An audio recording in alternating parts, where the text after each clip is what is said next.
am so tired of Ted being Captain Save-A-Ho. Worry about your own woman.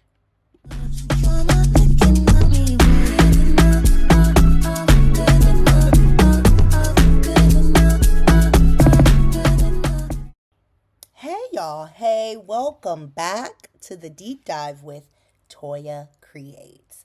Today is Thursday, April 30th, and we are going to get into Beyond the Gates. And thank God it's finally back after 2 days of preemption. But first, if you love soap content, especially Beyond the Gates, please like, comment, follow, share, subscribe. I would love to talk to you guys about these crazy storylines. So let's just get into it. So I believe we opened up with Vernon and Martin. So Martin's over at the Dupree estate chatting it up with Vernon. They are talking about the campaign. Martin is explaining how Smitty does not want this security detail and how Smitty's case is potentially dangerous because Vernon was like, well, why wouldn't he want it? And that was the explanation. Martin is worried about that, but he wants to respect Smitty's wishes because Smitty has always been the one in the relationship to basically dull himself in his light so Martin could pursue his political ambitions. And Martin's like, after we almost broke up, I learned my lesson and it's my boo's time to go after his career. And Vernon just assures Martin that Smitty can take care of himself and, try not to worry. So then Martin also talks about how he is worried about Joey Armstrong, and Vernon was like, what does he have to do with this? Because Vernon doesn't know. And so Martin updates him on what happened at the club last week when Smitty and Martin were arguing about the security detail and Joey overheard. And so Joey offered his own private detail. And Vernon was like, what did you say to him? And Martin said, I wanted to tell him hell no. But he politely declined. And Vernon was like, that's absolutely what you should have done. And then Vernon's just, let me put this in my, let's put a pin in this for a little later. So then Martin also, oh my God, he's so desperate to run for Senate because he thinks he could, be of better service to the community if he runs for Senate. We also learned today that if he does run for Senate, it'll be in another 2 years. So I'm like, okay, that gives you a little bit of time. I didn't realize that, but I should have, since he's currently trying to hold on to his primary seat. So Vernon says, you can help the people every day in other ways because everyone is worried about the secret coming out if Martin does pursue this senatorial race. And Vernon just wants to know, if you don't pursue that, is what you're currently doing enough for you? And yes and no for Martin. He's a very good politician. He was literally born to do it. He's been doing it since he was a kid. But he still wants to run for the Senate and he still wants to do more. But Vernon is able to talk Martin down for now, and he's just like, focus on the primary right now, because if you don't resecure that, nothing else matters. There won't be a Senate opportunity regardless. So just your next step is to win the primary, and that's where they ended. Great. We see Anita at the hospital. She is there just to do a cancer follow-up. She has good news, thank God, and she's almost on her last round of chemo. She also happens to run into Madison, and she is happy because she's able to talk about Vernon's cognitive issues. So, I thought HIPAA was a thing, but okay. Madison was like, I'm so happy Vernon opened up to you, and I'm so happy that this was just something mild, because again, it was a vitamin deficiency, and it's very treatable. And Anita's happy to hear that, and she's like, Anita's nasty. She's been missing her adult time with her husband. Let's just say that. So Anita is very much looking forward to that part, and she shares it with Madison. Why the hell does Madison want to hear this? Ugh. You think Madison wants to hear about her fiance's grandmother and grandfather? No. But okay. Okay. And Madison's just like, yay. So after that, I'm trying to go in order, y'all. You know, it'd be a lot.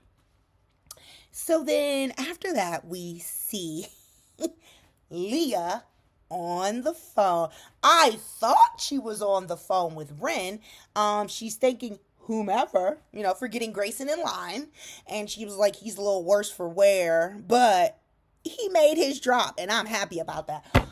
Now, Leah last week was like, you in this violence, but the results were favorable, so she's all right with it. And she also says she does not want Grayson's little girlfriend, Ashley, catching on. And that was basically it in that conversation. So then we see Smitty and Ted at the gym. Okay, Smitty, with your shirt off. You look good. I wish Ted's shirt was off too. Anyways, he happens to run into Ted, who just finished up a tennis game, and Smitty was there lifting weights. And Smitty asks if Ted minds sitting at the cotillion table with Nicole, because that is rapidly approaching, and Smitty just wants to be sure everything's okay with Nicole and Ted, even though they have been getting along very well these days. And Smitty also says, like, if you need a +1 for Shanice, that is totally fine. We love Shanice. And Ted was like, we'll see. Oh my God. I already know it's not going to work out for them. Clearly. I already know. But whatever. So then, Smitty mentions how, hey, I ran into Shanice the other day and we had a good conversation. Ted's like, oh, really? What y'all talk about? And Smitty says, well, we talked about the hospital. Can I ask you some questions about the hospital? Investigator Smitty is on it. So he's just asking about the lab and its employees and just basically what is to do if there's a blood shortage, plasma shortage. And Ted was like, that really doesn't happen to me a lot because I'm a plastic surgeon and my patients opt for this. So they're a little more prepared. You know what I mean?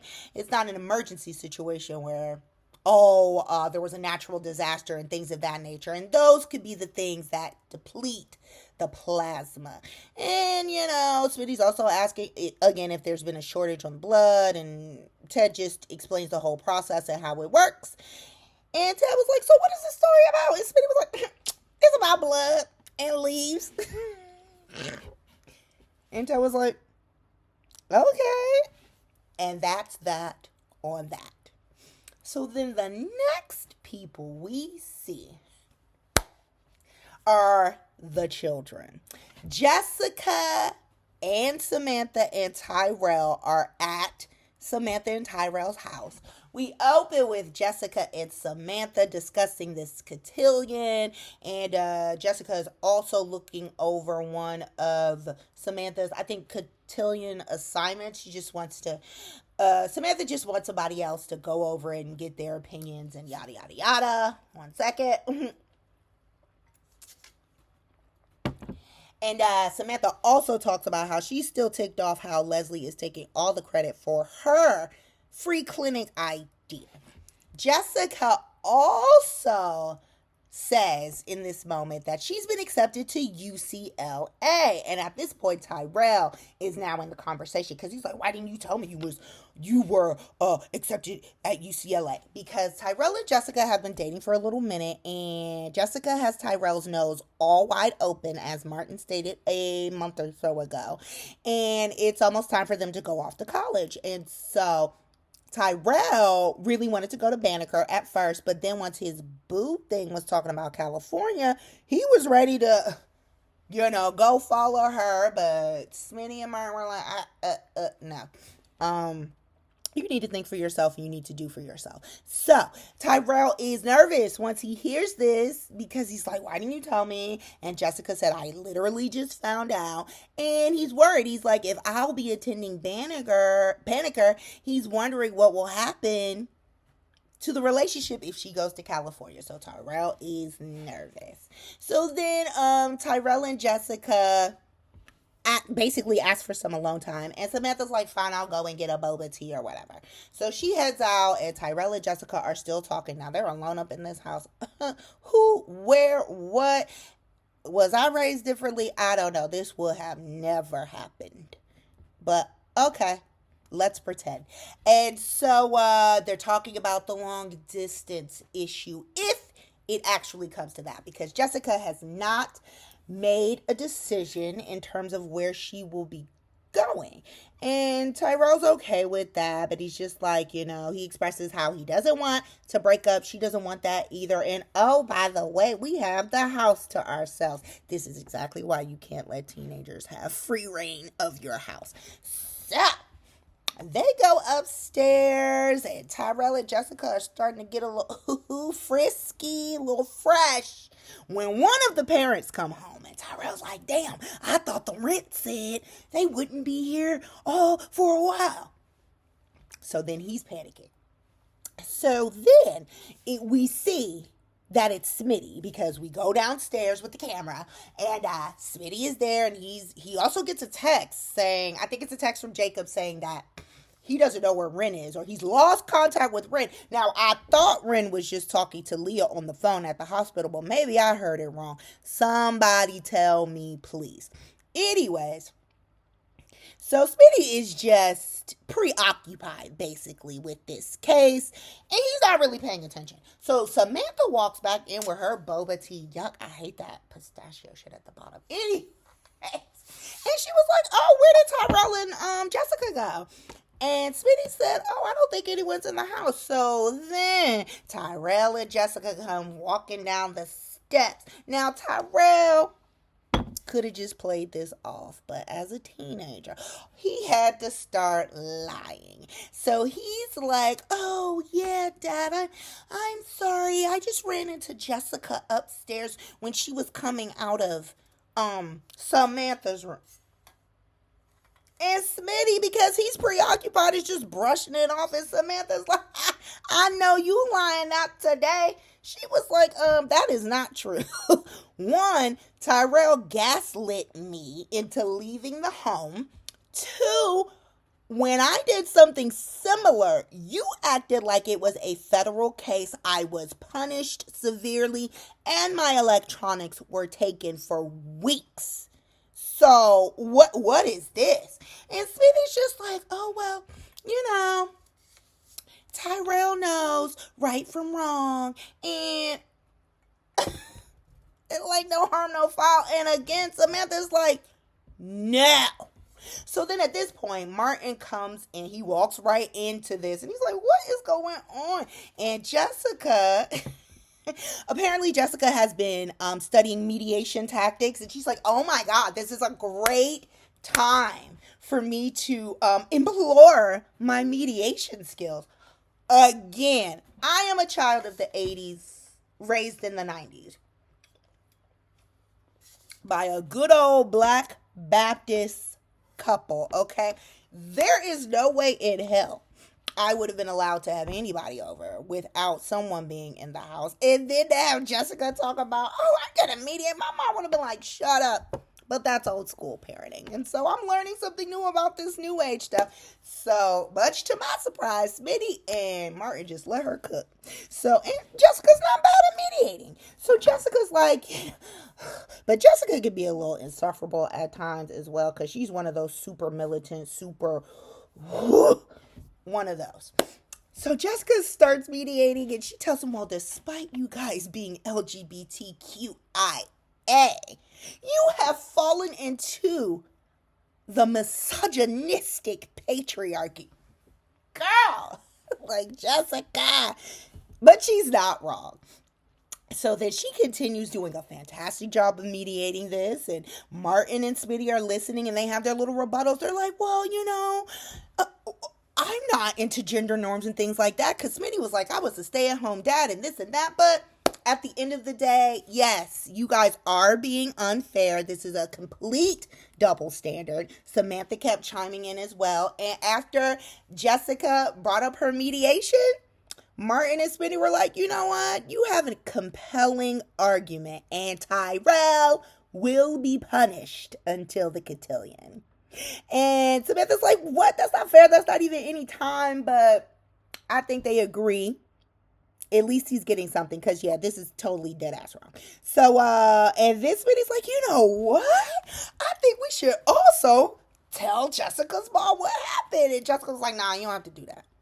And she just wants to make sure that Tyrell is going to be available for the remaining rehearsals before this cotillion, since he is now on lockdown. And Tyrell was like, oops, well, I can't go. I'd rather be locked in my room. And Smitty was like, try again. You made a commitment, and we'll make sure that you keep it, so he'll be there. And that's it on that. But let me ask y'all something. Is it just me? I would not no to any of this. I would not leave my teenagers in the home unsupervised to begin with. You ain't gonna have a baby on my watch. Anyway. I'm an old school parent, so whatever. So next we see Leah and Madison. Oh my gosh, poor Madison. So Leah tells Madison that they have to take certain precautions and steps due to this malpractice lawsuit that Madison's mother is responsible for. So unfortunately, Leah suggested that Madison take a brief sabbatical in seeing her patients. It sounds like she can still do the Parkinson's thing because it's not related to Garland, but she gonna have to be sat down for a little bit. And Madison's like, no, my patients need me, and this malpractice suit is not my fault. Leah totally understands, and she's just like, yeah, it's not fair, but as chief of staff of the hospital, she has to protect the hospital from liability. So, it is what it is. So then Madison asks if her attorneys can speak to the judge or something. Could she possibly reverse this sabbatical? And so we're going to see. And that's basically it with Leah and Madison. So Madison is so angry and sad that she immediately calls Chelsea, which she should do. And she tells her what happened with Leah. And Chelsea's like, oh my God, I'm so sorry. And then she was like, I have a surprise for you. And the surprise is the gym. Yay! But no, it was really nice. So Madison's just like, oh, okay. And then Chelsea explains how they're going to do boxing. They're going to help take out this frustration on the bag. And then Chelsea gets into how Bill was the one who got her into boxing, because when in her modeling days, Bill wanted to make sure she was safe. And Madison was like, oh, that's really nice of him. I didn't know that. And Chelsea tells her that this will be a way for Madison to, one, get her anger, anxieties, frustrations out on the bag, and two, give her more confidence as she is going into this case. And Chelsea also says, like, that's how she got through her ordeal with Allison.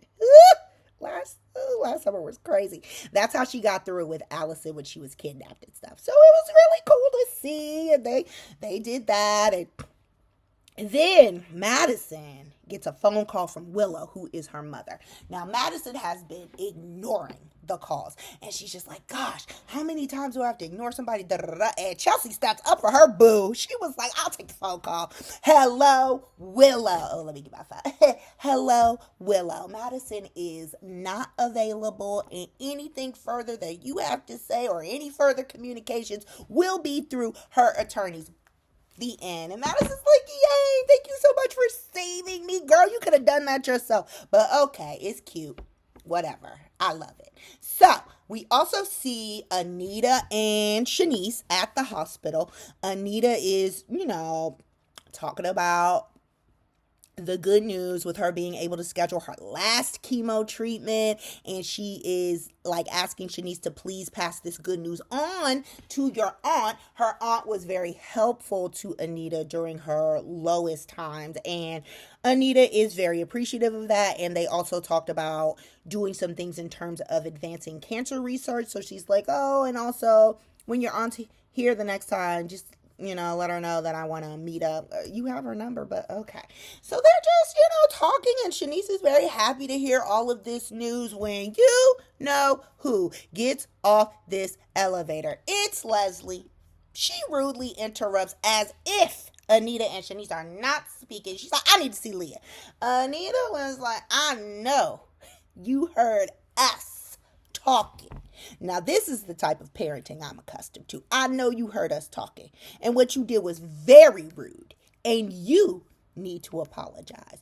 And Leslie starts going back and forth a little bit. And she's like, oh, I'm sorry. I wasn't raised with a silver spoon in my mouth and this and that and blah, blah, blah. And Anita's like, you know that I came from the projects. And so I got it out the mud.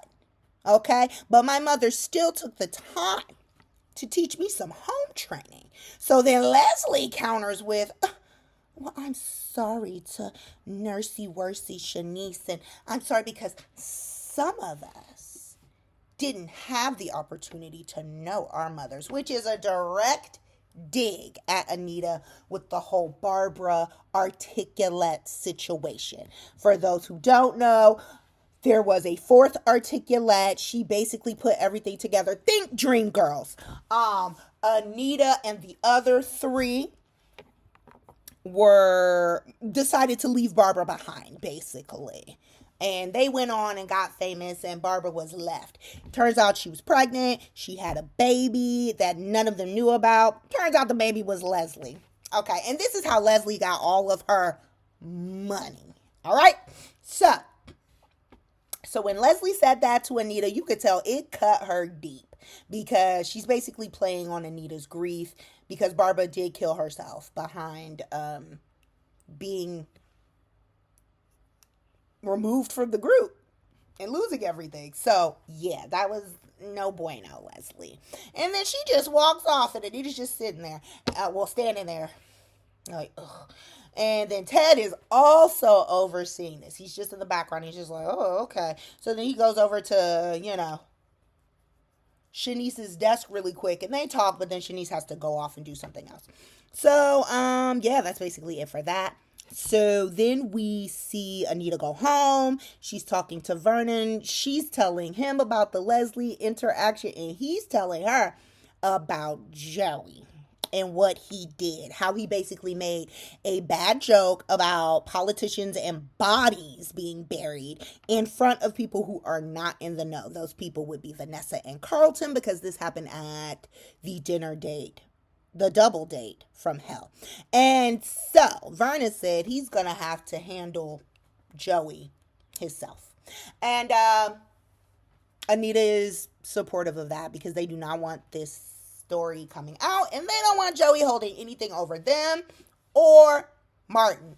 And then Anita feels much better now. She's almost done with the treatments, and she is ready to get back to normal. And she has gone back to equally reciprocating what Vernon has been doing for her. And the only reason why she wasn't is because she was fighting cancer. So she is very happy to basically be back to normal. So then Leslie, we saw her again. She was at the hospital because she wanted to talk to Leah because she has an idea about the free clinic. Now this is coming from an earlier run-in with Chelsea, which I didn't mention because it was very minute in my opinion. Chelsea and Leslie were at Orphe Jean's. And Chelsea walked up to her and she confronted her about hijacking her wedding and all of that. And Leslie's like, so what? I gave you back your dates. What's your problem? And Chelsea was just like, why are you so antagonistic? You basically won a lottery ticket with my grandmother funding this trust.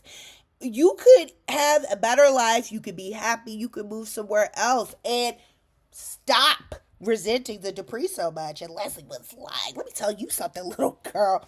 I have other things going than you guys, and I'm a pillar in this community, and this and that, and my free clinic, blah, blah, blah. So that's why she went over to Leah, because she said she had some ideas about the free clinic. And Leah was like, that's great. Schedule with my assistant. And Leslie was like, I will not be calling your assistant. I'll be calling your boss. Because when it doesn't go Leslie's way, we got to activate Black Karen. Okay. So that was it. And Ted, with his Captain Save-A-Ho self. I'm so sick of him. And Captain Save-A-Ho. he saw the interaction and he was like, oh, over to Leslie. I see you're taking it on the chin today, and I might regret this, but do you want to talk about it? If this broad came into my life, sprung a baby on me, ruined my good marriage, I would never talk to her again. But Ted, for whatever reason, can't stay away from this broad. So they go into his office and it's going okay.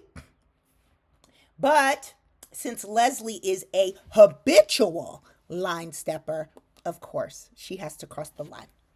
Hold hands with him. Whatever. And right at that point, Shanice walks in and she's just like, face crack. So then Shanice is just standing in the doorway, kind of, sort of, and Leslie's on her way out, and she was like, ooh, you see how Ted can't keep his hands off me. Leslie, go somewhere. Where is Marcel? Go do that. So then Shanice, of course, is upset. And Ted is like, well, I was just trying to be nice, and I feel like I owe it to Dana Leslie to extend some grace because I'm responsible for the woman she is today. Ah! How? Leslie has done enough to blow up her own life. You have your one blip in a long line of Leslie not acting right. But so Shanice is just like, that woman started all of this today. And she is just like shocked at Ted. And so am I. Because Ted is like, you big dummy. Like, are you purposely trying to run Shanice off so you can have an excuse to try to get back with Nicole? But let me see. He just has this urge to be Captain Save a Hoe. And Shanice was like, well, you know what? You call me when this urge goes away. And she huffs off. I know some people don't like the fact that Shanice is insecure about Ted, but I mean, it's been an uphill battle since day one. I kind of get it. And she also has to deal with the ex-wife, who's not a problem, because you would think Leslie was the ex-wife with the way she acts, but I think it's all going to be too much, and Shanice and Ted are just not going to make it. And I think he's going to be running back to Nicole very soon. But yes, that is what happened today. What do you guys think is going to happen tomorrow? I am so glad Beyond the Gates is back after 2 days of nothing. So I'm sure tomorrow will be very chock full of stories and drama, and I am ready. So thank you guys again for watching. I hope you enjoyed this. I hope you like, comment, share, and subscribe. And I will see you guys tomorrow, even though I'll be a little late because I'm finally taking the fam bam to see this Michael movie. And maybe I'll get on here and talk about it, but I'll see you guys tomorrow. Like, comment, and subscribe so you don't miss what's next.